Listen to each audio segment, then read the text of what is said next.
This week's parsha of Tazria and Metzora, we learn about the Metzora, the person that is afflicted with tsaras. Tsaras is a physical symptom that one receives on their body, but it's really a reflection of their spiritual status, so to speak. As we learn in the parsha this week, somebody would be diagnosed with tsaras, and he would have to go to the Kohen to go ahead and engage in this purification process. Now, the rabbis have taught us the reason somebody would contract this tsaras was because of inappropriate behavior, speaking ill about other people, and namely lashon hara, and also reacting negatively towards others.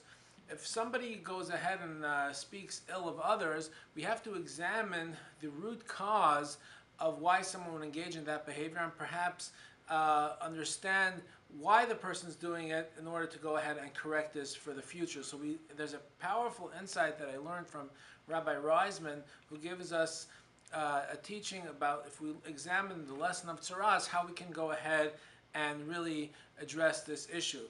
When a person would go ahead and receive this tsaras, it says in the Torah, "V'huva el Aharon HaKohen," he shall be brought to Aharon HaKohen. It doesn't say he shall go, but rather he shall be brought. And really what this tells us is one of the root causes of why somebody speaks ill of others is because people get stressed out. When we get stressed out, we tend to be irritable and lash out at others.